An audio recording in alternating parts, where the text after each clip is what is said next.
어찌하여 살아있는 자를 죽은 자 가운데서 찾느냐? 여기 계시지 않고 살아나셨느니라. 부활이요 생명 되신 예수님, 주 앞에 나올 수 없는 만물보다 심히 부패하고 거짓된 우리네 인생이 예수 십자가의 보혈로 죄사함을 받고 영생을 누리는 구원받는 백성이 되게 하시니 무한 감사를 드립니다.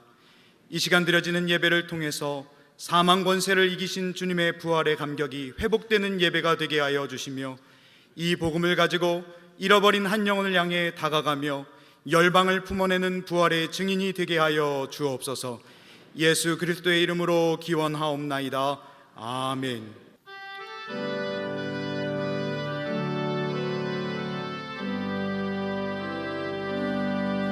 모든 영광을 하나님께,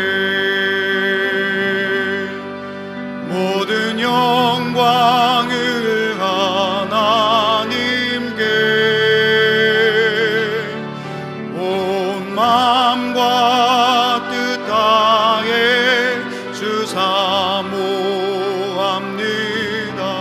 모든 영광을 하나님께.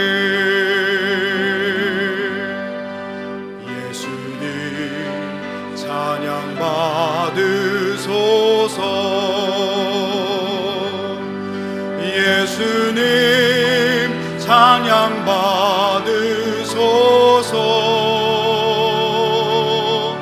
제사했네 우리 위해 성령 주셨네. 예수님 찬양 받으소서.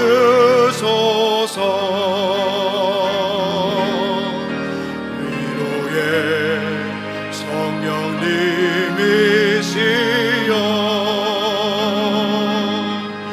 위로의 성령님이시여, 우리 안에 계셔서 늘 인도하셨네.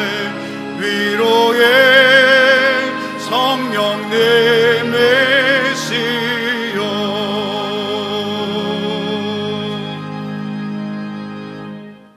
나는 전능하신 아버지 하나님 천지의 창조주를 믿습니다. 나는 그의 유일하신 아들 우리 주 예수 그리스도를 믿습니다. 그는 성령으로 잉태되어 동정녀 마리아에게서 나시고 본디오 빌라도에게 고난을 받아 십자가에 못 박혀 죽으시고 장사된 지 사흘 만에 죽은 자 가운데서 다시 살아나셨으며 하늘에 오르시어 전능하신 아버지 하나님 우편에 앉아 계시다가 거기로부터 살아있는 자와 죽은 자를 심판하러 오십니다. 나는 성령을 믿으며 거룩한 공교회와 성도의 교제와 죄를 용서받는 것과 몸의 부활과 영생을 믿습니다. 아멘.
주님께 감사의 박수 올리겠습니다.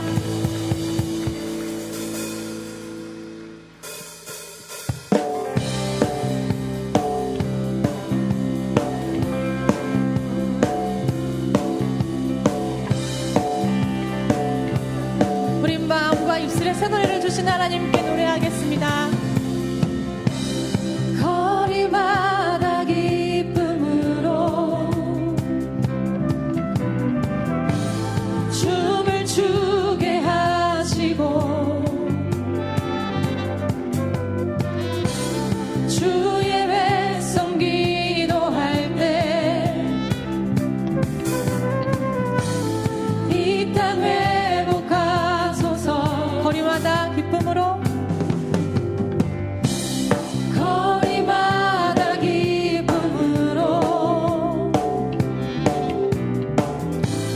춤을 추게 하시고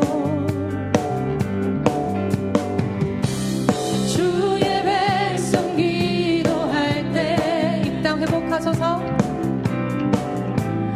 이 땅 회복하소서. 산 위에서 계곡까지 우리 찬양 울리네. 하늘에서 열방까지 우리 노래 가득하네. 여러분 정말 소망하세요? 다시 한번 주 앞에 노래하겠습니다. 십자가 앞에 행할 때 십자가 앞에 행할 때 주의 빛 비추시고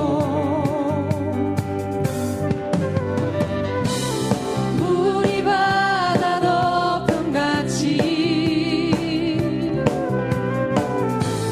주 영광 채우소서. 다시 한번 십자가 앞에 행할 때 십자가 앞에 행할 때 주의 빛 비추시고 물이 바다 덮음같이 주님의 영광 채우소서. 주 영광 채우소서. 산 위에서 계곡까지 우리 찬양 울리네. 하늘에서 열방까지 우리 노래 가득하네. 다시 한번 산 위에서 계곡까지 산 위에서 계곡까지 우리 찬양 울리네. 하늘에서 열방까지 우리 노래 가득하네.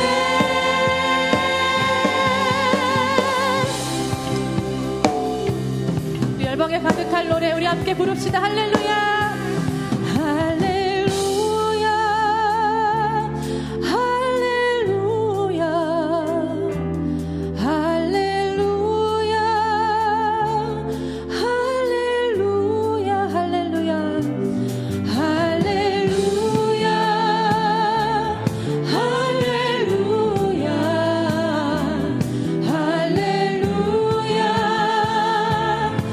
할렐루야 할렐루야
한 주간 어떻게 지내셨어요? 좀 힘드셨던 것 같아요.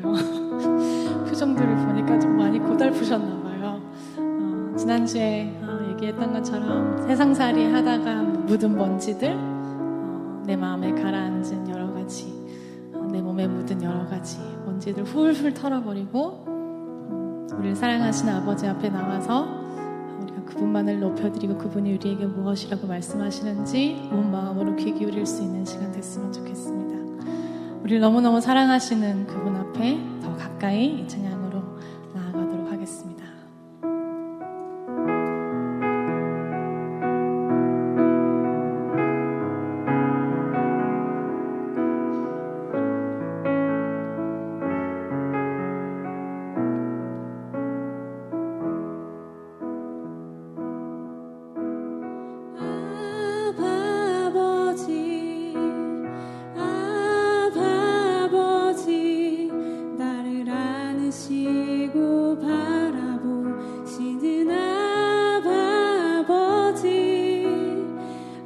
고치시고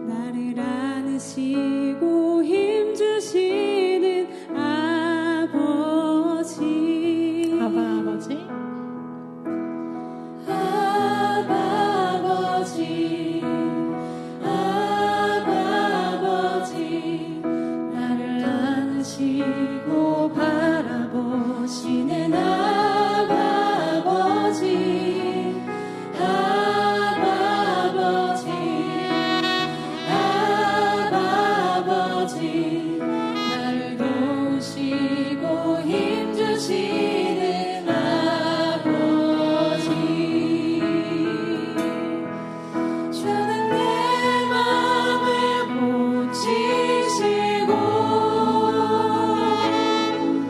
볼 수 없는 상처 만지시네. 나를 하시고 나를 위해 하시네. 내 영혼 새롭게 세우시네.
주는 내 맘을 지시고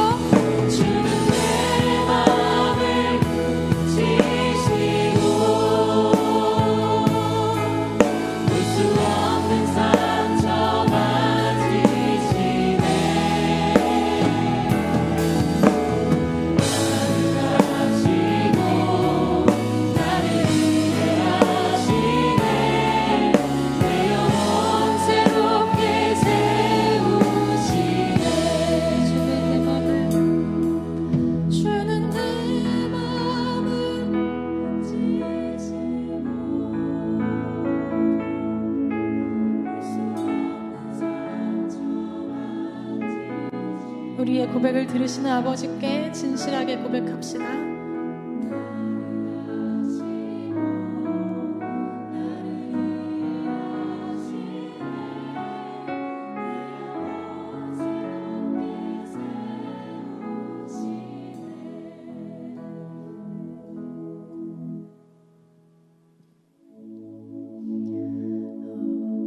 누가 뭐라 그래도 나에게는 살아계신 하나님이시기 때문에 우리가 매달리는 것이죠. 누가 뭐라 그래도 나에겐 살아계신 하나님이시기 때문에 그 앞에 멍하게라도 앉아 있는 것이죠. 누가 뭐라 그래도 우리에게는 살아계신 하나님이시기 때문에 우리가 이렇게 예배하고 있는 것입니다. 우리 마음의 진실한 고백으로 더 가까이, 더 깊이 아버지를 만날 수 있었으면 좋겠는데요. 우리가 사람에게 설명하듯이 설명하지 않아도, 사람을 설득하듯이 설득하지 않아도 우리의 마음을 이미 다 알고 이해하시며 있는 그대로 우리에게 예배받기 원하시는 아버지께 우리 함께 노래하기 원합니다. 우리가 예배할 때 빛 되신 주님께서 우리 안에 빛을 밝히시고 우리로 하여금 노래하게 하실 것입니다. 찬양하겠습니다. 고난 중에 주 음성 들을 수 없다 해도 참된 진리 되신 주 나는 붙드네. 폭풍이 몰려와도 험한 길을 간대도 믿음의 두 손 들고 주실래. 내게 행하신 그 놀라운 일 생명 주신 주를 기억하네.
산과 골짜기에서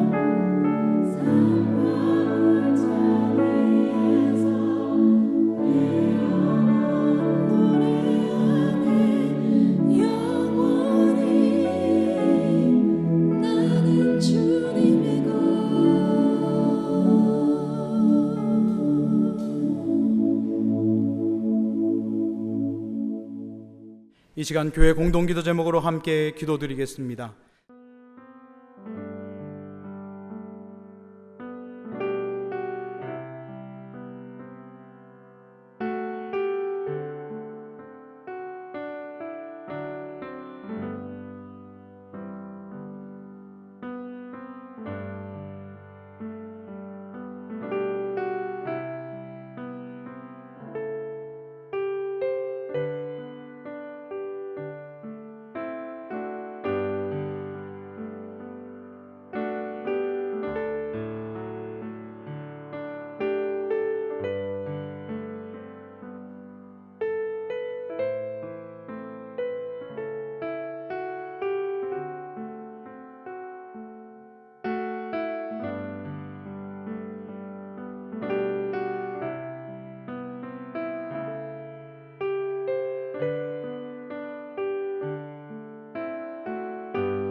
사망 권세를 이기고 부활하신 주님, 이 시간 신령과 진정으로 예배드리게 하심을 감사드립니다.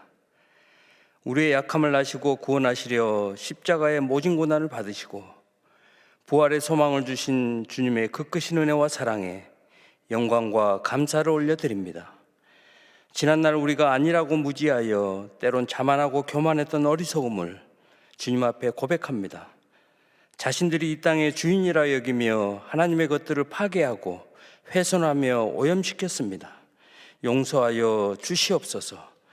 지금의 위기가 결국은 우리 모두의 죄의 결과임에도 불구하고 함께하기보다는 원망하고 불평했음을 회개합니다. 다시금 우리 안에 무너진 성전을 세우게 하시고 질병으로 혼란스러워진 이 땅을 고쳐 주시옵소서. 사랑의 하나님, 겨우내 움츠렸던 만물들이 약동하는 계절, 교회와 나라와 삶의 간절함을 가지고 기도합니다. 4월 15일 총선에는 하나님을 경외하며 이 나라를 공의와 정직으로 섬기는 일꾼들이 세워지게 하옵소서. 한국교회가 속히 정상화로 예배가 회복되게 하옵소서. 바라옵기는 교회를 향한 왜곡되고 불편한 시선들을 거두어 주옵소서. 거짓되고 불의한 이단의 세력들과 같은 모양으로 취급하고 있는 한국교회와 성도들을 불쌍히 여겨주시고 지역사회에 선한 영향력을 끼치게 하옵소서. 현재는 가정에서 온라인 예배를 드리며 성도들이 하나님 앞에 나아가지만 우리에게 필요하고 요구되는 것은 전염병이 물러가서 공동체가 회복되고 치유되어 전과 같이 성도들이 교제하고 예배하는 것이 절실합니다. 한 주 한 주 보내지만 너무나도 갈급합니다. 경제도 너무나 어렵고 국가마다 위기에 처해 있습니다. 사업장마다 줄도산의 위기 속에 놓여 있고 가정의 경제가 파탄 속에 처해져 가며 실업자들이 늘어나고 있는 상황입니다. 서로의 필요들이 채워지게 하옵소서. 어려움 속에서도 이겨낼 수 있는 힘과 믿음을 주옵소서. 하나님, 우리 자녀들의 계약도 온라인으로 진행되는 상황입니다. 자녀들의 안위를 지켜주옵소서. 하루속히 정상적으로 학교 교육이 이루어질 수 있도록 인도해 주옵소서. 온몸과 마음을 다해 수고하는 관련 행정본부와 의료진과 방역과 봉사자들을 이루하여 주시고 온전히 감당할 수 있는 힘과 용기를 주옵소서. 김영준 담임목사님 영육의 강건함을 주시고 신령한 은혜와 지혜를 더하여 주셔서 말씀을 전할 때 능력과 소망으로 이루받아 새롭게 시작하는 한 주간도 승리하게 하옵소서. 교회의 리더십들에게도 지혜와 믿음 주시고 통찰력과 판단력을 주옵소서.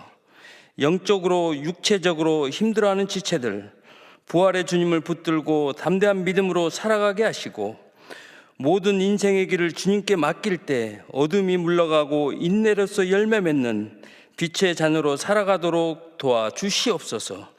하늘과 땅의 권세자이고 부활이요 생명이신 예수님의 이름으로 기도드립니다. 아멘.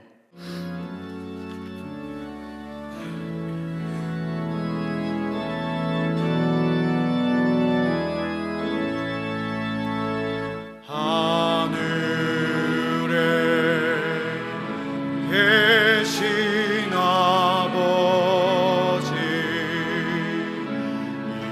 이름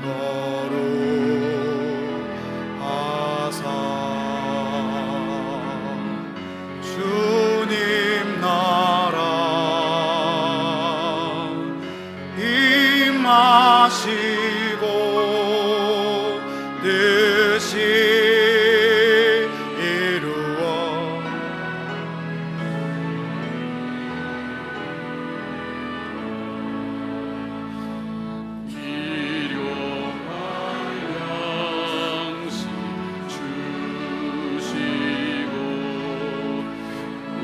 우리들의 큰 죄 다 용서하옵시고 또 시험에 들게 마시고 악에서 구원하소서. 대개 주의 나라 주의 권세 주의 영광 영원히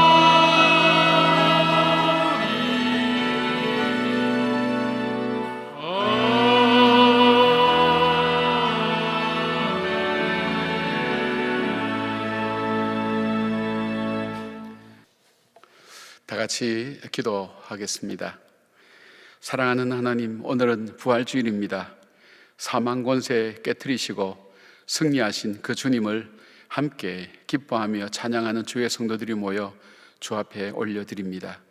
비록 우리가 주의 전에서 모여서 드리지는 못하지만 각자의 삶의 현장에서 드리는 예배 위에 하나님 성령님께서 임재하여 주셔서 진정 부활의 소망이 우리 마음속에 넘치게 하시고 이 무덤에서 능히 부활하시고 승리하신 그 주님의 권세와 은혜가 우리 가운데 임하는 복된 시간들이 되게 하여 주시옵소서. 주님의 부활의 그 감격과 기쁨을 감사함으로 올려드리는 예물 위에 복과 은혜를 다하여 주셔서 부활의 소망 가지고 살아가는 저희들 되게 하시고 열의 하나를 구별하여 아버지의 것으로 알고 드리는 11조와 일상의 모든 삶이 하나님의 은혜였음을 고백하는 감사의 예물과 그리고 구제와 선교의 예물 위에도 복과 은혜를 베풀어 주시고 빈손으로 나오지 않고 주일 예배 아버지 앞에 올려드린 사랑하는 성도들의 예물 위에 하나님 선하고 귀하신 하나님의 섬세하고 자상한 베푸심과 인도하심이 있게 하여 주시옵소서. 드린 손길들이 하나님 저들의 가정과 생업의 현장과 자녀들 위에도 함께하여 주시오며 기도 제목 위에도 응답하여 주실 뿐 아니라 드리지 못한 성도의 눈물의 예물 위에도 하나님 응답하여 주셔서 드릴 수 있는 믿음과 넉넉함과 여유가 저들 삶에 넘치게 하여 주시옵소서. 자비하신 하나님, 아직 질병으로 치료받고 있는 우리의 지체들이 있습니다. 우리 전도사님과 2명의 청년들 위해 주님 함께 하셔서 속히 하나님 이 전염병으로부터 자유롭게 되게 하여 주시고 이 세 분뿐 아니라 이 땅에 고통과 아픔을 당하고 있는 모든 지체들 외에도 하나님 회복의 역사가 있게 하여 주시오며 드려지는 교회의 예배마다 성령으로 임재하여 주셔서 하나님 우리 교회가 회개하고 주 앞에 돌아올 것이 무엇인지를 다시 깨닫는 기회가 되게 하시고 부활의 기쁨과 감격을 회복하는 예배가 되게 하여 주시옵소서. 우리 장로님의 기도를 섬세하고 자상하게 받으신 주님, 그 기도가 우리의 삶에 응답이 되어 삶의 현장에서 하나님 현실로 나타나는 놀라운 역사가 있게 하시고 하나님 우리의 기도와 함께 주 앞에 올려드려질 때 고넬료의 기도를 들으신 하나님의 응답하심이 우리 각 가정과 우리 성도의 응답의 삶이 되게 하여 주시옵소서. 특별히 4월 15일은 하나님 이 나라의 앞날을 위하여 중요한 일꾼을 뽑는 날입니다. 하나님 우리 성도들과 우리 국민들에게 지혜와 총명 주셔서 이 어둡고 악한 세상 가운데 하나님의 나라를 이루어갈 귀한 일꾼들이 세워질 수 있도록 하나님 지혜와 은혜를 베풀어 주셨고 정말 복된 나라가 될 수 있도록, 하나님을 찬양하는 나라가 될 수 있도록 하나님 이 나라와 민족을 지켜주시고 보호하여 주시옵소서. 우리 가운데 계셔서 우리 예배를 들으시는, 우리 예배를 받으시는 우리 주 예수 그리스도의 이름으로 기도드리옵나이다. 아멘. 할렐루야. 오늘 우리 주님께서 부활하셨습니다. 우리 좌우 있는 분들에게 부활의 인사를 좀 나눠주시겠어요? 우리 주님 부활하셨습니다.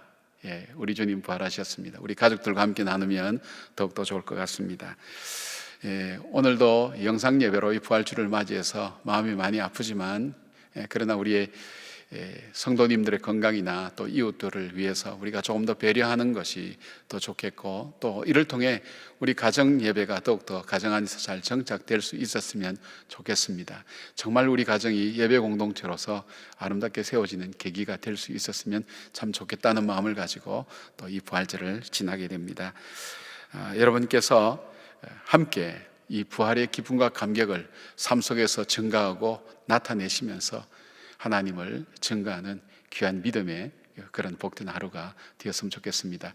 여러분 절기 헌금이나 또 여러분 준비한 헌금들은 교회 계좌로 보내셔도 되고, 또 여러분이 우리가 함께 나와서 예배 드릴 때 그때 갖고 오셔도 됩니다. 하나님께 우리 함께 올려드리겠습니다. 그리고 오늘 찬양은 좀 특별합니다. 우리 시온 성가대에서 우리 앙상블과 함께 각자의 자리에서 녹음해서 그것을 다 모아서 찬양으로 만들었습니다. 그러니까 이건 여간 힘든 작업들이 아니죠. 중심을 가지고 우리가 모이진 못하지만 함께 찬양하는 간절한 마음을 모아서 우리가 열심히 노력해서 만들어진 그런 찬양입니다. 여러분 함께 찬양을 우리가 하나님께 함께 올려드릴 때에 큰 기쁨이 여러분 가운데 있기를 바라고, 또 수고해 주신 우리 시온 찬양대의 지휘자님과 모든 분들께도 감사를 드립니다. 어려울 때 마음을 모아서 함께 찬양하기를 원하는 여러분의 마음이, 또 우리의 마음이 하나님께 꼭 아름답게 상달되기를 바랍니다.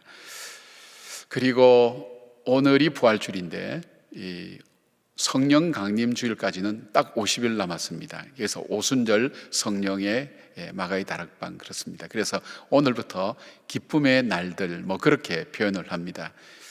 근데 우리가 예배를 함께 모여서 드리지도 못하고 이럴 때에, 나라도 어수선하고 어려울 때에 우리 교회 주신 하나님의 귀한 부담스러운 사명이 있었습니다. 그것은 우리가 함께 기도했으면 좋겠다는 그런 내용이었습니다. 그래서 오늘부터 5월 30일까지 각자 개인적으로 가정적으로 우리가 50일 작정 예배를 시작하겠습니다. 작정 예배는 우리가 작년에 40일 작정 예배를 했기 때문에 그 요령과 동일하고 나머지는 교회 홈페이지에서 찾아볼 수가 있습니다. 주일은 우리 주일 예배로 대신하면 되고요.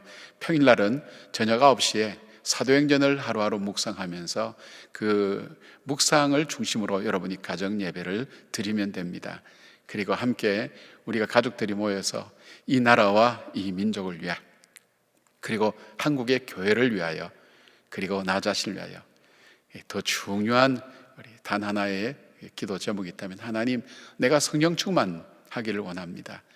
또 우리 교회가 성령 충만한 교회 되기를 원합니다. 그 한 가지 기도 제목을 가지고 우리가 기도할 수 있었으면 좋겠습니다. 왜냐하면 성령 충만하지 않고는 쓰임 받을 수가 없습니다. 하나님이 기뻐하시는 그런 사역들이 되기 위해서 여러분께서 함께 이 예배에 꼭 함께 참여해 주시고, 우리 동안교회 교인이라면, 우리가 성도라면 함께 다 참여할 수 있었으면 좋겠습니다. 이 영상을 보시는 다른 교회 성도님들도 함께 참여하시고 저희 홈페이지에 오시면 자연스럽게 안내가 되어 있으니까 함께 예배를 드리고, 우리 성령 강림 주일날 정말 마가의 다락방의 그 감격과 기쁨을 맛볼 수 있도록 하나님께 예배 드릴 수 있도록 우리가 함께 준비할 수 있었으면 좋겠습니다. 그리고 4월 15일은 우리 국회의원을 뽑는 총선일입니다. 나라의 앞날을 결정하는 굉장히 중요한 선택을 여러분들이 하셔야 되는데, 우리 성도님들 기도 많이 하셨으면 좋겠습니다. 기도 많이 하시고 우리 성도님들과 국민들이 우리 투표장에 꼭 나가셔서 정말 이 땅에 하나님 나라를 이루어갈 수 있는 그런 귀한 일꾼들이 세워질 수 있도록 우리가 기도하셔야 됩니다. 그리고 함께 참여하셔야 됩니다. 여러분의 기도와 여러분의 지혜로운 선택을 통해서 정말 이 나라가 바른 방향의 정책과 그리고 방향이 바르게 세워질 수 있도록 여러분 함께 기도해 주시길 바랍니다. 그리고 한 가지 감사한 소식은 우리 전염병으로 입원 치료했던 우리 청년들과 우리 전사님이 9명이었는데 지금은 다 퇴원하고 전사를 포함해서 지금 2명이 남았습니다. 그러니까 3명만 치료되면 됩니다. 잘 치료되고 있으니까 여러분이 지속적으로 계속해서 기도해 주시고, 이분들에게는 자신들에게 주어지는 부담감이 참 많습니다. 내가 교회에 어쩌면 어려움을 주지 않았나는 그런 마음이 있기 때문에 그런 마음이 전혀 들지 않도록 여러분께서 잘 위로해 주시고 따뜻하게 해주시고, 우리 장로님들께서 우리 대학부 전체 학생들, 특별히 수련회 같은 학생들에게 다 위로의 전화와 격려의 전화를 하기도 하고, 또 함께 믿음 안에서 그들의 믿음을 북돋워주는 그런 메시지도 전했다는 소식을 들었습니다. 우리 장로님께도 감사드리고, 우리 대학부 청년부 우리 지체들 용기 잃지 않고 이 시대를 헤쳐나갈 수 있는 믿음의 용사 되기를 축복합니다. 그렇게 되기를 바랍니다. 여러분은 정말 자랑스러운 우리 동안교회 우리 청년, 우리 대학부, 우리 지체들입니다. 여러분을 축복합니다. 감사합니다. 자세한 광고는 우리 영상 통해서 계속 나누겠습니다. 약한 나로 강하게 가난한 날 구하게 눈먼 날 볼 수 있게 주의 행하셨네. 호산나 호산나 죽임 당한 어린 양. 호산나 호산나 예수 다시 사. 호산나 호산나 호산나 호산나 죽임 당한 어린 양. 호산나 호산나 예수 다시 사셨네. 내가 건너야 할까? 내가 건너야 할까? 거기서 내 죄 씻겼네. 이제 주의 사랑이 나를 향. 목소리 높여 고백하겠습니다. 내가 건너야 할까? 내가 건너야 할까? 거기서 내 죄 씻겼네. 이제 주의 사랑이 나를 향해. 호산나 호산나 호산나 호산나. 오늘 주시는 우리 하나님의 말씀은 누가복음 24장 13절부터 17절, 30절부터 35절까지 말씀입니다. 다 같이 일어나셔서 하나님 말씀을 경청하시겠습니다. 그날에 그들 중 둘이 예루살렘에서 25리 되는 엠마오로 하는 마을로 가면서 이 모든 된 일을 서로 이야기하더라. 그들이 서로 이야기하며 문의할 때에 예수께서 가까이 이르러 그들과 동행하시나 그들의 눈이 가리어져서 그인 줄 알아보지 못하였거늘 예수께서 이르시되 너희가 길 가면서 서로 받고 하는 이야기가 무엇이냐 하시니 두 사람이 슬픈 빛을 띠고 머물러 서더라. 30절입니다. 그들과 함께 음식 잡수실 때에 떡을 가지사 축사하시고 떼어 그들에게 주시니 그들의 눈이 밝아져 그인 줄 알아보더니 예수는 그들에게 보이지 아니하는지라. 그들이 서로 말하되 길에서 우리에게 말씀하시고 우리에게 성경을 풀어주실 때에 우리 속에서 마음이 뜨겁지 아니하더냐 하고 곧 그때로 일어나 예루살렘에 돌아가 보니 11 제자 및 그들과 함께한 자들이 모여 있어 말하기를 주께서 과연 살아나시고 시몬에게 보이셨다 하는지라. 두 사람도 길에서 된 일과 예수께서 떡을 떼심으로 자기들에게 알려주신 것을 말하더라. 이것은 하나님의 말씀입니다. 아멘.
말씀은 예수님께서 부활하시고 난 다음 40일 동안 이 땅에 계시면서 여러 사람들을 만나시고 여러 역사를 행하셨습니다.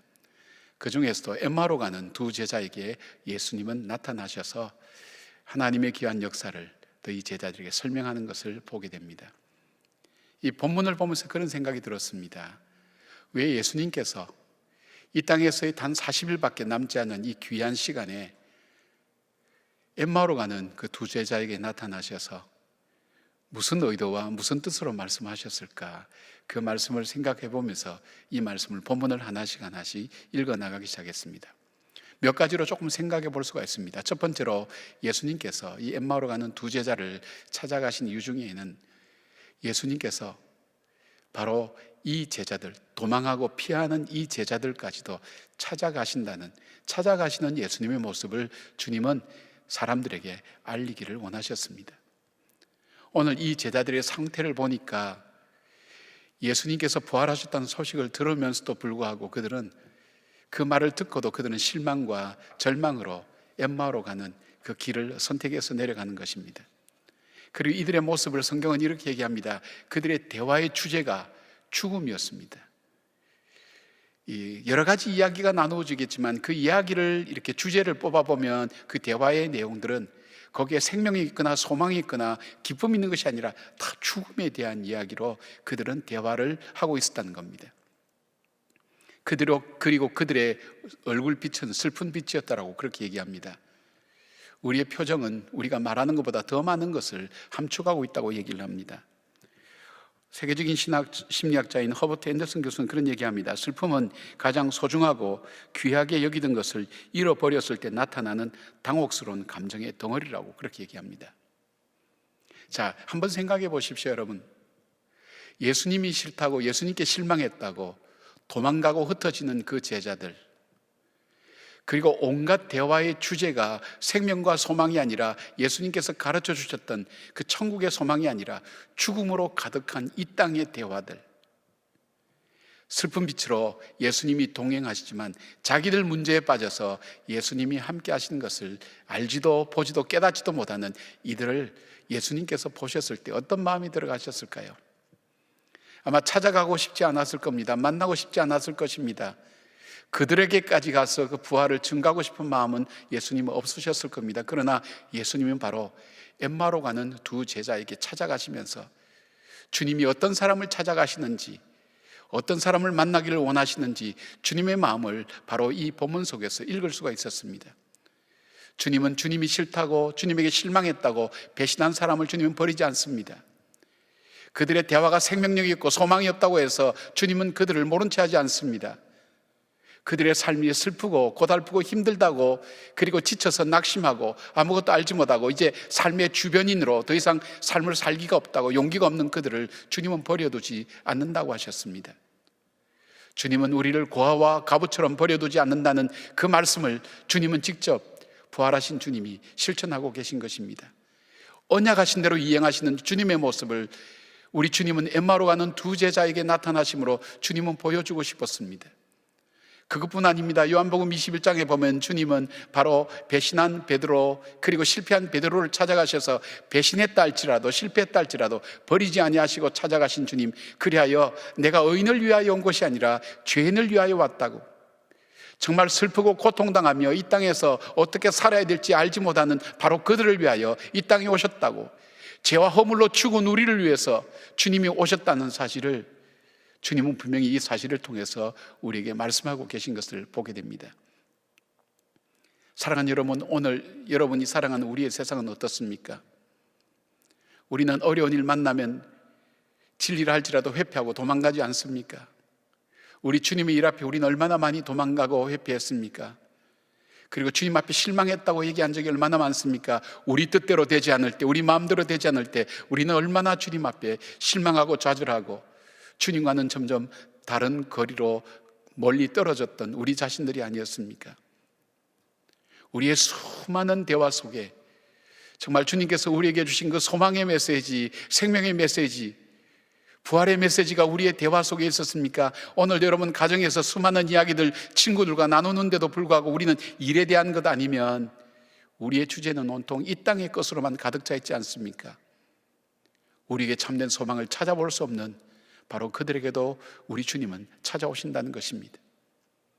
어쩌면 슬픈 마음으로 다시 일어설 수 없는 이 땅의 역사 가운데 바로 그 사람이 바로 나라 할지라도, 죄인 중에 개수를 할지라도 주님은 버리지 않고 우리에게 찾아오셔서 반드시 구원해 주시고 약속하신 대로 이루어져 가시는 것을 주님은 바로 이 엠마오로 가는 두 제자를 찾아가면서 말씀하고 있습니다.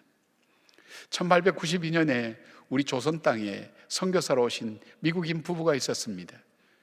이 부부는 막 결혼해서 이 땅에 왔지만 그들에겐 자녀가 없었습니다. 이 땅에 이제 6년 만에 자녀가 생겼습니다. 아들이 태어난 것입니다. 얼마나 기뻤겠습니까? 근데 그 아들은 8개월밖에 살지 못하고 세상을 떠났습니다. 이 부부는 깊은 슬픔에 젖어 있었습니다. 그리고 어떻게 이 슬픔을 이겨야 될지를 알지 못할 때 3년쯤 지나서 다시 임신을 하게 되고 아이를 갖게 됐습니다. 기다렸던 이 아이가 태어났지만 이 아이는 태어난 지 하루 만에 세상을 떠나고 말았습니다. 그리고 알 수 없는 이 땅, 바로 이 한국 땅에 그 자녀들을 묻었습니다. 이 슬픔을 이기지 못한 이 사모님은, 이 부인은 결국 1년 뒤에 남편을 떠나서 세상을 떠나게 됩니다. 이 슬픔의 과정을 지켜보였던 조선인 친구들이 얘기합니다. 당신을 저토록 힘들게 하는 그 예수라는 분은 누구냐고, 그리고 당신을 그렇게 힘들게 하고 어렵게 하는데도 불구하고 그 예수를 증거하고 예수를 전하는 바로 그 예수는 대체 어떤 사람이요? 어떤 분이요? 이렇게 묻는 그 조선 친구들에게 그는 한 장의 시를 적어서 그들에게 보여줬습니다. 그 시 내용이 이겁니다. 예수님은 누구신가? 우는 자의 위로와 없는 자의 풍성이며 천한 자의 높음과 잡힌 자의 노임되고 우리 기쁨 되시네. 예수님은 누구신가? 약한 자의 강함과 눈먼 자의 빛이시며 병든 자의 고침과 죽은 자의 부활되고 우리 생명 되시네. 예수님은 누구신가? 추한 자의 정함과 죽을 자의 생명이며 죄인들의 중보와 멸망자의 구원되고 우리 평화 되시네. 예수님은 누구신가? 온 교회의 머리와 만국인의 구주시며 모든 왕의 왕이요 심판하실 주님 되고 우리 영광 되시네. 이분은 우리나라의 충청도 지역에 파송된 바로 미국 이름 프레드릭 밀러 목사님이었습니다. 한국 이름은 민노아 선교사님, 도산 안창호 선생님을 길러낸 분이기도 합니다. 자기의 찾아오셨던 그 주님, 가장 절망적인 그 순간, 그리고 죄인 중에 죄인이며 괴수인 자기를 찾아오셨던 그 주님의 그 찾아오심을 기억하고 그는 아무도 오지 않는 이 땅을 찾아왔습니다. 그리고 자기를 찾아오신 그 주님을 어둠과 암흑 가운데 있는 이 땅 조선 민족에게 전하다가 그는 이 땅에 묻히고 삶을 마감하게 되었습니다. 사랑하는 주님, 우리 주님은 우리가 어떤 상황 속에 있다 할지도 우리를 분명히 찾아오십니다. 사랑하는 주님, 그 주님은 우리가 어떤 상황 속에서도 우리를 버리지 않습니다. 나도 포기한 나를 그 주님은 포기하지 않고 바로 이 땅에 육신의 몸을 입으시고 오셔서 십자가에서 우리 죄를 위하여 돌아가신 그 크고 놀라운 사랑을 우리에게 베풀어 주신 것처럼 오늘 저와 여러분 속에도 찾아오십니다. 우리가 주님을 알아보지 못해도 우리와 가는 길을 동행하면서 우리와 함께 울고 웃고 함께 하시면서 우리를 위로하시고 우리와 동행하시면서 말씀하시는 그 주님이 오늘 저와 여러분 앞에 있다는 사실을 다시 한번 기억하면서 그 주님을 만나는 놀라운 감격이 있기를 바랍니다. 두 번째로 예수님께서 이 부활하신 예수님께서 이 제자들을 찾아가신 이유가 뭘까요? 두 번째 27절 말씀에 이 말씀이 있습니다. 이에 모세와 모든 선지자의 글로 시작하여 모든 성경에 쓴 바 자기에 관한 것을 자세히 설명하시니라. 이 제자들은 자신의 슬픔과 문제에서 벗어나서 부활하신 주님을 발견하게 된 것은 하나님의 언약의 말씀을 그들이 들었을 때 그들의 눈이 열려지고 가슴이 뜨거워지고 그리고 예수님을 알아볼 수 있게 되었습니다. 슬픔과 고통 속에, 아픔 속에 자기 문제에만 갇혔던 이들이 그 문제를 넘어서서 지금 자기와 함께 계신 그 예수님을 발견하고 그 예수님이 해주시는 그 말씀의 의미와 뜻을 계속해서 들었을 때 비로소 그들 속에 새로운 시야가 열려지게 된 것입니다. 그것은 바로 살아계신 부활하신 그 주님을 볼 수 있는 눈이 열려지게 된 것을 말씀합니다. 여러분, 어려우면 우리는 내가 살아왔던 삶대로 살아가게 됩니다. 힘들면 우리는 쉽게 포기합니다. 좌절하게 됩니다. 낙담하게 됩니다. 그리고 보여지는 것에 반응하며 살다가 파괴적인 삶을 살다가 스스로 어려움을 자초하는 일들이 얼마나 많은지 모릅니다. 여러분, 이럴 때일수록 우리가 들어야 될 이 말씀은 무엇인가 하면 바로 하나님의 이 말씀입니다. 하나님께서 우리에게 주신 생명의 말씀입니다. 왜냐하면 말씀은 빛이기 때문입니다. 말씀은 생명이기 때문입니다. 말씀은 소망이기 때문입니다. 이 말씀을 들을 때 우리에게 빛이 보여집니다. 우리에게 생명이 비춰집니다. 우리에게 참 소망이 일어나는 것을 보게 됩니다. 이 세상 어떤 것도 우리를 다시 일으킬 힘이 없다는 것을 여러분 아셔야 됩니다. 신앙생활 하면서도 낙심하는 분들이 많이 있습니다. 절망하는 사람도 있습니다. 왜 그럴까요? 우리가 기도해도 하나님께서 응답하지 않는다는 그 낙심입니다. 아니면 내가 갖고 있는 능력보다도 나에게 주어진 이 문제들이 너무나 크고 힘들다는 그 절망입니다. 그 현실만 바라보면 우리는 절망할 수밖에 없습니다. 가데스 바네아에 보냈던 12명의 정탐꾼들이 볼 때에 그들이 바라본 가나안 사람은 현실적으로 크고 장대한 족속이었고 그들에 비하면 우리는 메뚜기에 같다는 사실이 분명한 사실이었습니다. 그러나 그들 속에 하나님의 언약의 눈으로 다시 바라볼 때 이 여호수아와 갈렙의 눈에는 바로 그 현실 그 너머에 있는 역사하시는 그 하나님을 바라보며 소망의 노래를, 희망의 노래를 함께 그들에게 부를 수 있게 되었습니다.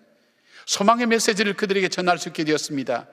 현실은 그렇지만 그러나 그 현실을 뛰어넘어 우리에게 새로운 소망을 주시는 그 하나님이 우리에게 있지 않느냐고 그들을 설득하며 변화시켜 나가는 것을 봅니다. 말씀은 이런 능력이 있습니다. 말씀은 이런 힘이 있습니다. 여러분, 예수님께서는 이렇게 했으면 훨씬 더 쉬웠을 거예요. 자, 못자국을 봐라. 내가 부활한 예수라고 얘기하면 훨씬 더 설득하기가 쉬웠을 겁니다. 그럼에도 불구하고 주님께서 함께 엠마오로 가는 그 길을 동행하시면서 그들에게 설명하고 풀어주신 이유가 어디 있을까요? 예수님의 초점은 두 제자에게만 있었던 것은 아니었습니다. 무엇보다도 이 구원의 큰 역사는 오래전에 하나님의 계획과 섭리 속에 이루어졌다는 사실을 바로 우리에게 알리고 싶었습니다. 선지자들이 예언했던 수많은 예수님, 구세주 예수 그리스도에 대한 것, 그리고 그의 죽음, 그리고 부활, 이 모든 것들이 하나님의 예정 속에, 섭리 속에 우리 구원의 역사가 이루어지고 있었다는 것을 우리에게 전하고 싶었습니다. 우리에게 3일 만에 살아나신다고 하신 예수님께서 부활하신 것처럼 부활하신 것을 말씀하신 주님은 다시 오신다고 약속해 주셨습니다. 그 참된 소망을 우리에게 증거하고 전하기를 원하셨고 바로 그 말씀대로 이 세상에 이루어진다는 사실을 주님은 우리에게 깨닫기를 원하셨다는 것을 보게 됩니다.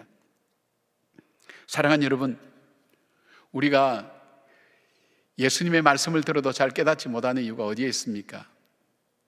우리가 무엇보다 깨달아야 될까요? 우리가 원하는 일, 우리가 바라는 일들이 되지 않았다고 낙심하는 것이 아니라 우리가 정말 절망해야 될 것은 우리가 영원히 멸망당할 존재라는 사실을 먼저 알고 거기에 절망할 수 있어야 됩니다. 또 하나의 절망이 있다면 그럼에도 불구하고 우리는 우리를 구원할 만한 아무런 능력과 아무런 힘이 없다는 것을 알고 우리는 절망하셔야 됩니다.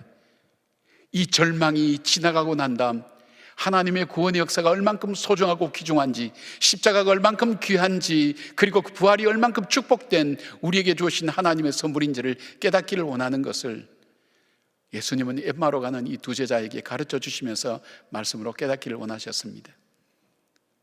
여러분, 여러 가지 이야기들이 여러분의 대화 속에 있을 줄 압니다. 일상을 묻는 대화들. 그러나 여러분, 이럴 때일수록 여러분은 말씀 앞에 더 가까이 오셔야 됩니다. 말씀 듣기를 사모하셔야 됩니다. 내가 의지하고 내가 바라보고 내 능력 가지고는 이 문제들을 풀어갈 수가 없습니다.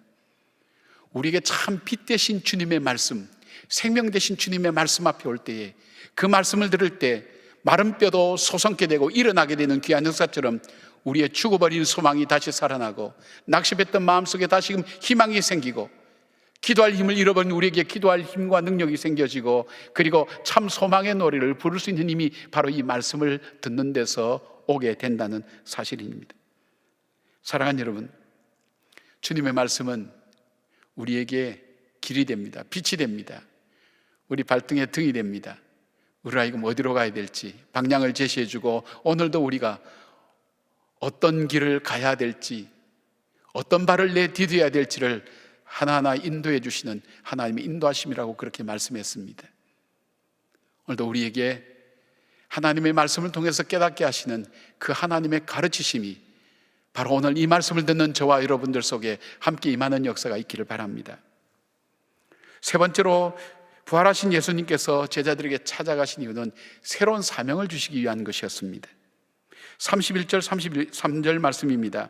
그들의 눈이 밝아져 그인 줄 알아보더니 예수는 그들에게 보이지 아니하는지라.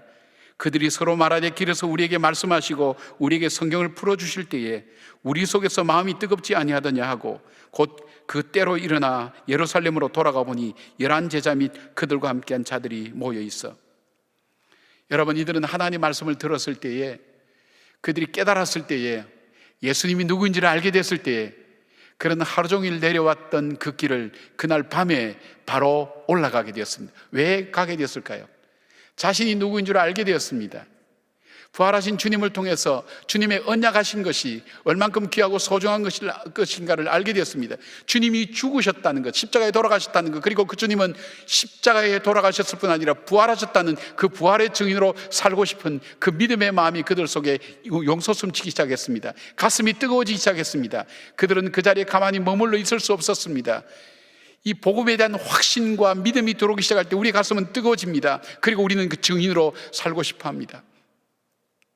그리고 그 공동체에 함께 들어가서 하나님께서 내게 주신 삶을 아름답게 살기를 원하는, 복음의 증인으로 살기를 원하는 간절한 열망이 그들 속에 있게 됩니다. 그래서 그 공동체를 찾아가는 것을 보게 됩니다. 바로 이 공동체가 교회가 된 것입니다.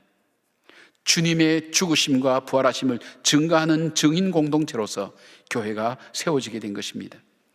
십자가에서 돌아가시겠다고 하신 주님은 말씀하신 대로 돌아가셨습니다.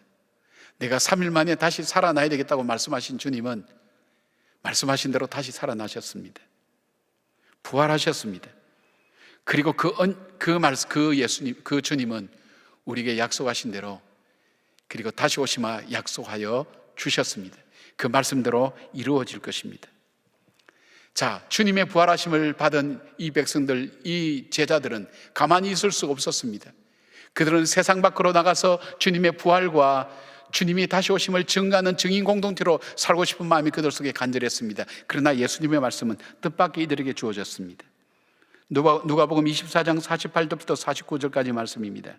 너희는 이 모든 일의 증인이라. 볼지어다 내가 내 아버지께서 약속하신 것을 너희에게 보내리니 너희는 위로부터 능력으로 입혀질 때까지 이 성에 머물라 하시니라 그랬습니다. 정말 이들은 소망 없는 이 땅에, 생명이 없는 이 땅에 사망 권세 꺼뜨리고 부활하신 그 주님을 증거하기를 원하는 마음이 그들 속에 불타고 있었습니다.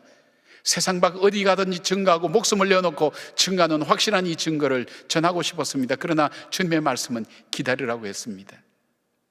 하나님께서 약속하신, 예수님이 가시고 나면 보내주시마 약속하신 그 성령을 기다리라고 했습니다. 이 성령이 임할 때, 성령으로 인하여 그 능력을 힘입을 때까지 기다리라고 했다는 사실입니다. 그들은 새로운 역사를 써가야 됩니다. 그 역사는 자신들의 의지와 열정만으로 되어지지 않습니다. 성령의 능력을 힘입지 않고는 우리는 하나님의 역사를 써갈 수가 없습니다. 성령의 역사가 바로 사도행전의 역사입니다. 기도의 역사가 바로 사도행전의 역사입니다. 자신의 힘으로 살지 않았습니다. 자신의 능력과 열정으로 되어진 것이 아닙니다. 성령의 충만함으로 이루어진 것을 보게 됩니다. 그들은 부활주일부터 50일간 오순절 때까지 마가의 다락방에 모여서 그들은 기도했습니다. 주님께서 보내주시마 약속하신 그 성령의 충만함, 그 성령의 충만함이 임할 때에 그들이 서로 감격과 뜨거움으로 하나님의 능력을 덧입고 복음의 증인으로 세계로 흩어져서 이 복음을 전하며 역사를 바꾸고 인생을 바꾸는 귀한 사람이 되었던 것을 보게 됩니다. 사랑하는 여러분, 여러분은 지금까지 신앙생활하면서 기도할 때 막연하게나마 내가 참 좋은 그리스도인이 되었으면 좋겠다, 제대로 한번 믿어봤으면 좋겠다, 그런 마음을 가지고 여러분 신앙생활 하신 적 아마 있을 거라고 생각합니다. 그리고 여러분이 다니는 이 동안교회가, 아니 이 땅의 교회가 정말 주님께서 말씀하시는 그런 꿈꾸던 아름다운 교회가 되었으면 좋겠다는 그런 마음을 가지고 있었을 줄 압니다. 그러나 여러분, 정말 내가 예수님을 믿는 사람으로, 예수님의 부활의 증인으로 살기 위해서는 우리에게 무엇이 필요합니까? 우리에게는 능력이 필요합니다. 오직 성령이 임하시면 너희가 능력을 받고, 주님께서 주신 능력, 내가 부활의 증인으로 살아갈 수 있는 그 능력을 덧입지 않고는 우리는 살아갈 수가 없는 겁니다. 우리 일상생활 속에서 살아갈 수가 없습니다. 우리 일상의 수많은 문제들이 우리의 삶을 도전해 옵니다. 예수 믿는 우리의 정체성을 뭉개버리기 위해서 끊임없는 여러 가지 도전이 있습니다. 우리 속에는 욕망이 일어납니다. 그리고 사탄의 괴계가 우리 속에 끊임없이 주어집니다. 이 모든 것을 우리 힘으로 이길 수 없습니다. 성령의 충만함을 받지 않고는 우리는 주님의 자녀로 살아갈 수가 없는 것입니다. 근데 여러분, 그 중에서도 여러분 이렇게 기도해 보신 적 있나요? 하나님, 내가 정말 좋은 그리스도인으로 살고 싶은 마음이 있지만은 좋은 그리스도인으로 살기 위해서 하나님 나에게 성령의 충만함을 주십시오 기도한 적이 있나요? 여러분이 일마다 때마다 많은 작정 기도를 하고 하나님 앞에 기도하고 예배를 드렸지만 정말 단 하나의 기도 제목, 하나님 내가 성령으로 충만하여서 정말 주님의 증인으로 살아가기를 원합니다. 나의 삶 가운데 부활의 증인으로 살아가기를 원합니다. 정말 예수 믿는 그리스도인답게 살기를 원합니다. 내가 섬기는 이 교회가 정말 살아서 생명이 있는 교회가 되기를 원합니다. 그렇게 마음과 뜻을 정하고 일정 기간을 작정해서 여러분 기도하신 적 있나요? 예배 드리신 적 있나요? 아마 그렇게 많지는 않을 겁니다. 그렇다면 이번 기회에 우리에게 주어진 이 기회에 오늘 부활절로부터 시작해서 5월 31일 오순절 50일 되는 오순절까지 매일 우리가 저녁 9시에 함께 가정이 모여서 작정 예배를 함께 드리며 기도 제목은 하나입니다. 주님, 나로 하여금 성령 충만하게 해주십시오. 왜요? 이런 사람 저런 사람이 아니라 나에게 성령이 충만하게 되면, 주님의 영이 임하시게 되면 부활의 증언으로 살아가게 되고 이 세상을 이길 힘이 우리에게 주어지기 때문입니다. 교회가 새로워지고 생명력이 넘치는 그런 교회가 되기 때문입니다.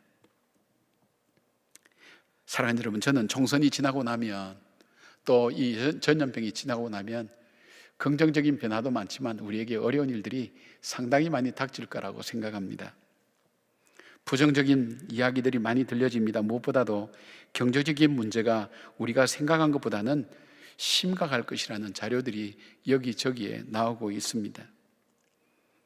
그리고 정치적으로도 혼란을 예상할 수가 있습니다. 어쩌면 우리가 전혀 예상하지 못하고 가보지 않는 길을 갈 수도 있습니다. 더 나아가 교육과 기술 분야에서 많은 것을 새롭게 쌓으며 실력 있는 인재들을 길러내야 됩니다. 더 중요한 것은 기독교 세계관으로 훈련된 일꾼들이 정치, 사회, 문화, 언론, 학계에 활약해야 됩니다. 그들이 일해야 됩니다. 무엇보다도 서로 이간질하며 증오하며 편가르기를 했던 것과 목적을 이루기 위해서는 윤리와 도덕을 염두에 두지 않았던 일들은 심각한 이 사회의 부메랑이 되어서 돌아옵니다. 우리 가정의 자녀들 사이에, 내 삶 속에서 돌아오게 되어 있습니다. 그리고 이 전염병으로 인한 사회적 거리두기는 관계의 좋은 요소를 잃어버리고 이웃과의 벽을 만들어가는 그런 기초가 될 수 있다는 것도 우리는 예상할 수 있습니다. 가난하고 어려운 분들이 더 힘들어질 겁니다. 여전히 우리나라는 강대국에 의해서 휘둘리게 되고 북한의 핵 문제는 이 지상에서 이 한민족을 한꺼번에 없앨 수도 있다는 이 안보의 위기도 우리에게는 더욱더 증가되리라고 생각합니다.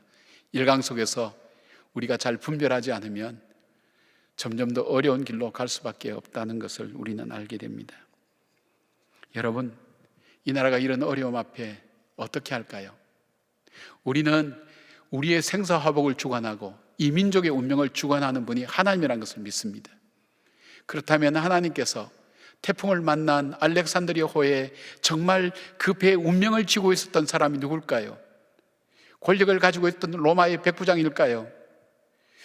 뱃사람으로서 그 태풍에 대해서 노련했던 그 선장이었을까요? 많은 돈을 가지고 좌지우지할 수 있었던 그 선주였을까요? 아니었습니다. 죄수였지만 하나님의 음성을 듣고 성령이 충만했던 그 사도 바울을 통해서 하나님은 구원의 역사를 펼쳤습니다.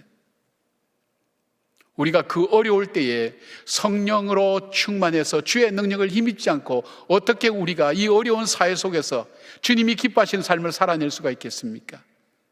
어떻게 우리가 정말 이 미래를 책임지고 갈 아름다운 인재들을 양성할 수 있는 그 지혜가 어디에서부터 오겠습니까? 성령 충만한 사람을 통해서 하나님께서는 부어주실 은혜이기 때문입니다. 그래서 저와 여러분의 삶이 중요합니다. 우리 교회가 중요한 것입니다. 그 중에서도 성령 충만한 우리와 우리 교회가 중요한 것입니다. 그래야 이 어려울 때에 우린 새 생명을 증가하고 소망을 이야기할 수 있게 된다는 것입니다.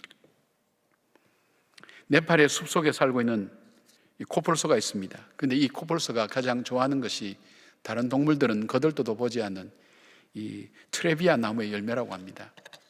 숲속을 거닐던 코뿔소가 트레비아 나무의 열매를 발견만 하면 먹을 수 있을 만큼 포식을 한 다음에 완전히 그 가지를 다 부셔놓고 열매를 다 따먹고 이렇게 간다는 겁니다.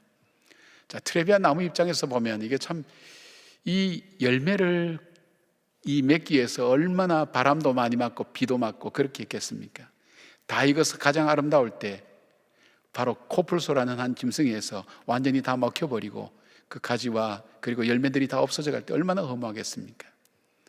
모든 것이 끝난 것처럼 보이지만 그러나 생명의 비밀은 역사는 이때부터 시작됩니다. 코뿔소와 함께 먹게 된 이 트레비아 열매는 다른 것을 소화시키지만 이 트레비아, 이 씨앗은 소화를 못 시킨다는 것입니다. 이 배설물과 함께 저 이쪽 저쪽 양지 바른 곳에 배설물과 함께 이 트레비아 씨앗은 밖으로 나오게 됩니다. 이 트레비아 씨앗의 특징이 음지에서는 결코 싹을 틔울 수가 없다는 것입니다. 나무에서 잘 자라서 열매가 떨어져서 음지에 떨어지면 결코 싹을 틔울 수가 없습니다. 그러나 코뿔소에 의해서 여기저기 양지로 움직여진 바로 이 트레비아 씨앗은 그곳에서 새로운 생명을 시작할 수 있게 된다는 것입니다.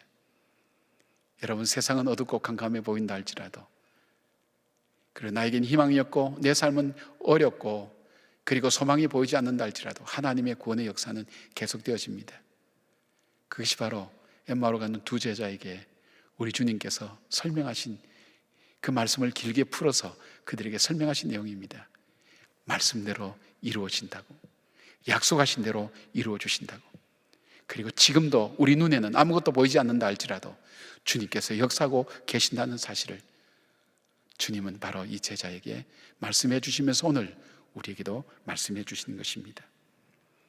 우리의 현실이 엠마오로 가는 삶처럼 슬픈 빛을 띠고 대화의 주제가 죽음이고 그리고 도피하고 회피하는 그런 인생길을 걸어가고 있지만, 삶의 주변인으로 밀려나고 있지만 주님은 우리를 버리지 않고 우리를 향해 찾아오신다는 사실, 그리고 우리에게 우리의 구원이 결코 한순간에 이루어진 것이 아니라 하나님께서 만세전에 약속하시고 예정하신 대로 이루어 주시고 예정하신 대로 주님은 하나하나 이루어 가신다는 사실을 우리에게 말씀을 통해서 가르쳐 주십니다. 그래서 말씀 속에 생명이 있고 말씀 속에 빛이 있고 미래가 있고 소망이 있다는 것을 우리에게 역시 말씀해 주시고, 이 말씀 붙들고 살았던 많은 사람들이 생명과 소망의 삶을 살았습니다. 더 나아가서 우리에게 새로운 하나님의 역사를 써가는, 교회를 열어가는 그 새로운 사명을 주신 것처럼, 사랑하는 여러분, 오늘 우리가 성령으로 충만하게 되어서 주님께서 보내주시며 약속하신 그 성령의 충만함을 받아서 앞으로 우리에게 주어지는 어려운 시대에 정말 하나님의 아름다운 역사를 열어가는 우리 성도들과 교회가 되었으면 좋겠습니다. 그 소망 다시 붙들고 부활의 힘찬 찬양으로 주 앞에 나갈 수 있었으면 좋겠습니다. 함께 기도하겠습니다. 모든 것이 끝난 것 같아도, 무덤 속에서 예수님이 죽은 것처럼 가만히 있는 것 같아도 주님은 준비하고 계셨습니다. 부활의 새 생명을, 절망과 어두움이 가득한 이 땅 속에서도 주님은 여전히 일하시며 우리를 위해 역사하시는 그 주님 것을 저희들이 믿습니다. 믿음의 눈으로 이 현실 너머에 있는 하나님의 거룩한 뜻과 주님의 열어가는 생명 역사를 바라보며 다시 한번 우리의 잃어버린 소망의 찬양을 주님 앞에 올려드립니다. 믿음을 가지고 다시 살아가는 저희들 되게 하여 주시옵소서. 우리 주 예수 그리스도의 이름으로 기도드리옵나이다. 아멘. 다 같이 일어나셔서 함께 고백의 찬양 하나님께 올려드리겠습니다.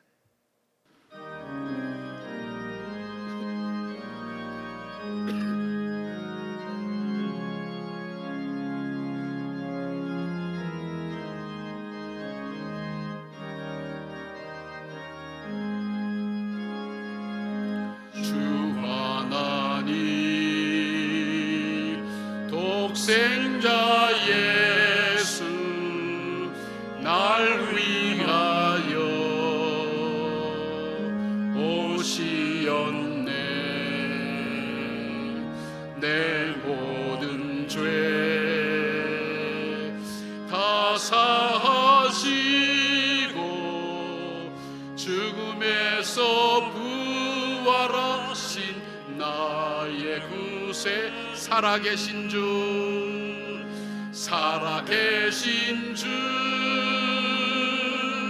나의 참된 소망 걱정 근심 전혀 없네. 사랑의 주네 갈 길 인도하니 내 모든 삶의 기쁨 늘 충만하네. 주 안에서 거듭난 생명 도우시는 주의 사랑 참 기쁨과 확신 가지고 예수님의 도우심을 믿으며 살아계신 주 나의 참된 소망 나의 참된 소망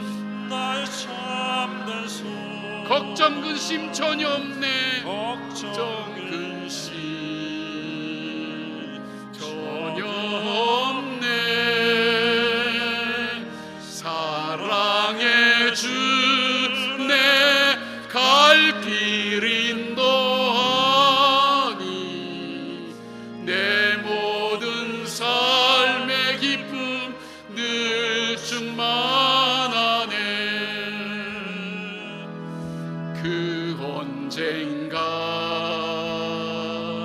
주 뵐 때까지 주를 위해 싸우리라. 승리의 길 멀고 험해도 주님께서 나의 앞길 지켜주신 살아계신 주 나의 참된 소망 살아계신 주 나의 참된 소망 걱정 근심 전혀 없네. 사랑의 주내 갈 길 인도하니 내 모든 삶의 기쁨 늘 충만하네.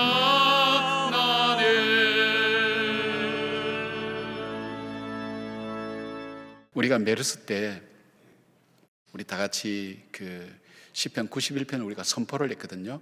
우리 다시 이 나라와 이 민족을 위하여 이 지역을 위하여 시편 91편 말씀을 함께 선포했으면 좋겠습니다. 다 같이 일어나셔서 자막을 보시면서 선포하면서 이 말씀을 함께 읽겠습니다. 선포하며 기도하며 함께 하겠습니다. 시작. 지존자의 은밀한 곳에 거주하며 전능자의 그늘 아래에 사는 자여 나는 여호와를 향하여 말하기를 그는 나의 피난처요 나의 요새요 내가 의뢰하는 하나님이라 하리니 이는 그가 너를 새 사냥꾼의 올무에서와 심한 전염병에서 건지실 것이미로다. 그가 너를 그의 깃으로 덮으시리니 내가 그의 날개 아래에 피하리로다. 그의 진실함은 방패와 손방패가 되시나니 너를 밤에 찾아오는 공포와 낮에 날아드는 화살과 어두울 때 퍼지는 전염병과 밝을 때 닥쳐오는 재앙을 두려워하지 아니하리로다. 1000명이 내 왼쪽에서 10,000명이 내 오른쪽에서 엎드러지나 이 재앙이 내게 가까이 하지 못하리로다. 오직 너는 똑똑히 보리니 악인들의 보응을 내가 보리로다. 내가 말하기를 여호와는 나의 피난처시라 하고 지존자를 너의 거처로 삼았으므로 화가 내게 미치지 못하며 재앙이 내 장막에 가까이 오지 못하리니 그가 너를 위하여 그의 천사들을 명령하사 내 모든 길에서 너를 지키게 하심이라. 그들이 그들의 손으로 너를 붙들어 발이 돌에 부딪히지 아니하게 하리로다. 내가 사자와 독사를 밟으며 젊은 사자와 뱀을 발로 누르리로다. 하나님이 이르시되 그가 나를 사랑한즉 내가 그를 건지리라. 그가 내 이름을 안즉 내가 그를 높이리라. 그가 내게 간구하리니 내가 그에게 응답하리라. 그들이 환난 당할 때에 내가 그와 함께하여 그를 건지고 영화롭게 하리라. 내가 그를 장수하게 함으로 그를 만족하게 하며 나의 구원을 그에게 보이리라 하시도다. 아멘. 이제는 우리 주 예수 그리스도의 은혜와 우리 하나님의 사랑과 성령님의 동행하여 주심이 도피하고 슬프고 죽음의 언어로 가득 찬 우리의 삶 가운데 오셔서 친히 소망을 말씀해 주시고 부활을 증거해 보여주시며 새 소망 갖기를 우리에게 원하시는 그 주님의 놀라운 역사하심이 오늘 부활절을 맞이해서 아버지 앞에 예배드리는 사랑하는 우리 성도들 가정 위에 삶 가운데 고통받는 이 땅, 이 나라, 이 민족 위에 세계 열방 가운데 지금으로부터 영까지 함께 하시기를 간절히 축원하옵나이다. 아멘.